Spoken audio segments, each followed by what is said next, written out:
Olá, tudo bem? Sejam bem-vindos a mais um momento à luz na palavra do nosso estudo Vivendo Sem Medo.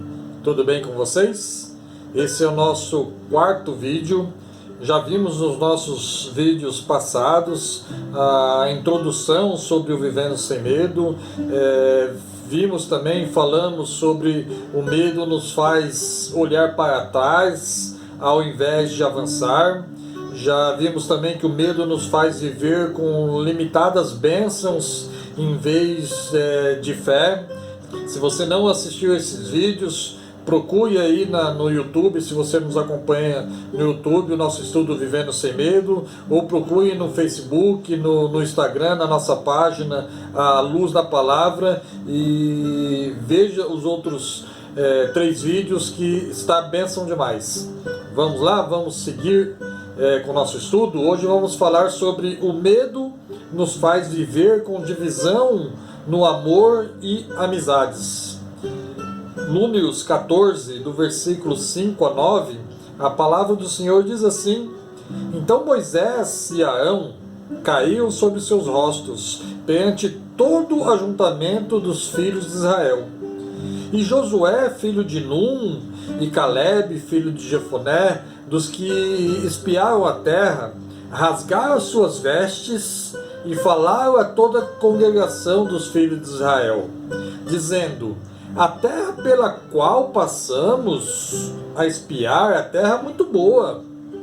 Se o Senhor se agradar de nós, então nos porá nesta terra e nos dará, terra que mana leite e mel. Então somente não sejais rebeldes contra o Senhor, e não temais o povo desta terra, porquanto são eles nosso pão. Retirou-se deles o seu amparo, e o Senhor é conosco, não o temais. Quais são as consequências do medo? Divisão. As pessoas estavam divididas. O verso 10 nos diz que eles, inclusive, estavam considerando apedrejar Josué e Caleb por seguir o desejo de tentar tomar a terra. O que causou essa divisão? O medo. O medo que estamos falando. Josué e Caleb desejavam apoderar-se das promessas de Deus, mas as pessoas estavam tão temerosas que não podiam acreditar que eles eram capazes de assegurar a promessa de Deus. Eles estavam ouvindo o que os outros espias tinham dito, e o medo tomou posse deles. Então o medo começa a provocar aqui, começa a causar uma divisão. O medo começa também a trazer uma desconfiança.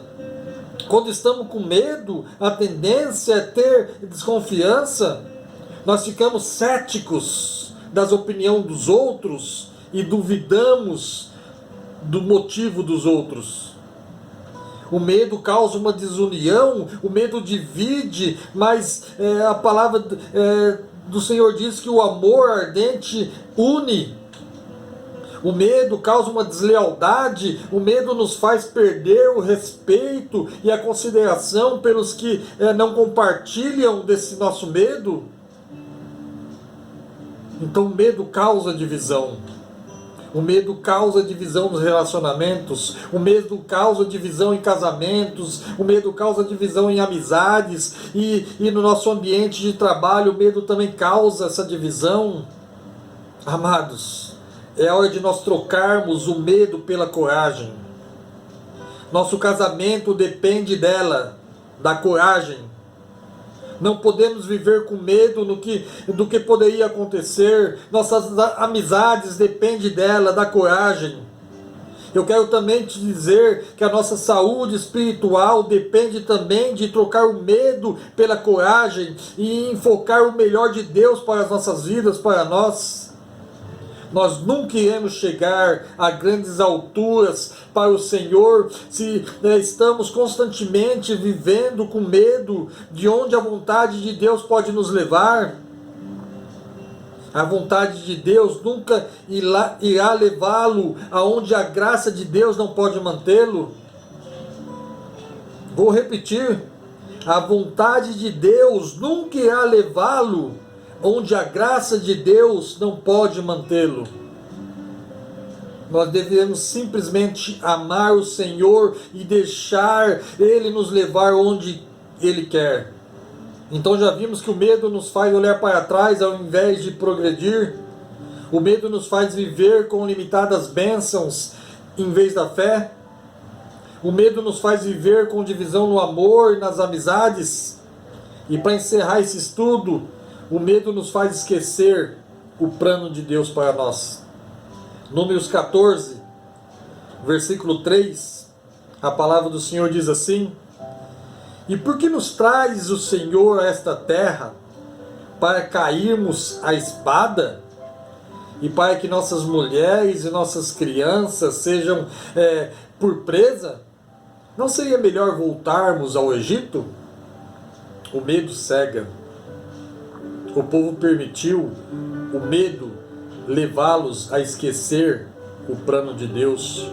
O medo nos impede de nosso propósito. Deus tem um plano e um propósito para cada um de nós. Nós não devemos deixar que o medo esteja entre nós e os propósitos de Deus. Eles perguntaram nesse versículo que nós acabamos de ler, porque o Senhor lhes trouxe até esse ponto apenas para deixá-los cair a espada. Eles reconheceram que Deus os levou até ali.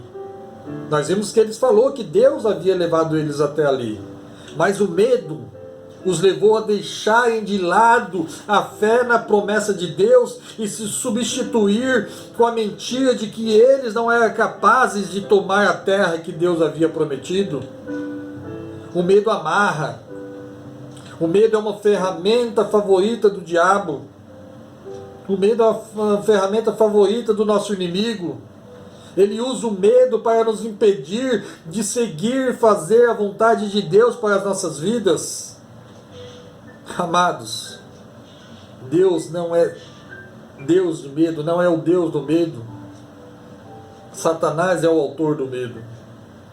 Seu desejo é manter-nos com medo, porque assim nós não vamos seguir fazer a vontade de Deus.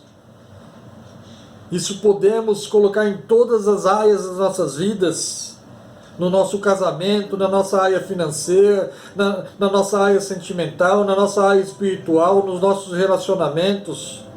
2 Timóteo 1,7, a palavra do Senhor diz assim, porque Deus não nos deu o espírito de temor, o espírito de medo, mas de poder, de amor e de moderação.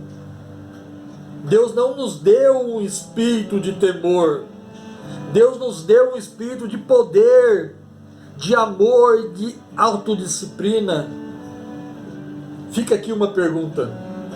Você se sente com espírito de poder ou você se sente com espírito de medo?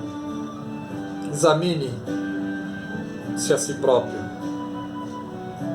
Você se sente como tem o espírito de amor ou o espírito de medo? Você se sente que tem o espírito de autodisciplina ou o espírito de medo? Deus tem grandes planos para as nossas vidas, Deus tem grandes planos para a sua vida, Deus tem grandes planos para a minha vida. Lembro-me de uma notícia, para encerrarmos, para concluirmos. Eu lembro de uma notícia sobre 2 bombeiros que perderam as suas vidas em um incêndio. A história foi trágica. Aqueles homens foram mortos ao fazer o que eles foram treinados para fazer. Eles são treinados para entrar em um prédio que está pegando fogo. Eu não sei vocês, mas eu sou treinado. O meu instinto diz para mim fugir de um prédio que está pegando fogo. Os bombeiros considera como sua missão de correr para um prédio em chamas, para certificar que todos estão fora de perigo. Eles não têm medo. Por quê? Porque as suas mentes estão fixas em sua missão. Se eles estivessem pensando apenas em si mesmos, nunca iriam para aqueles edifícios. Eles têm que se concentrar em seu propósito. Ainda que internamente tenha um pouquinho de medo, ele precisa focar o medo deles para o propósito deles. Nós precisamos fazer o mesmo. O medo nos faz olhar para trás ao invés de progredir. Então que eu não venha olhar para trás, que eu olhe para frente. O medo nos faz viver com limitadas bênçãos em vez de fé. Que eu não limite as bênçãos do Senhor para a minha vida. Que eu tenha fé naquilo que Deus me prometeu. O medo nos faz viver com divisão no amor, nas amizades. Devemos manter os nossos olhos sobre a nossa missão. Devemos manter os nossos olhos em Deus. Com o poder de Deus não há realmente nada a temer. Então não temas. Deus está contigo. Deus está comigo. Deus está conosco. Deus os abençoe. Vivam sem medo. Até o próximo momento. A luz na palavra. Fiquem com Deus.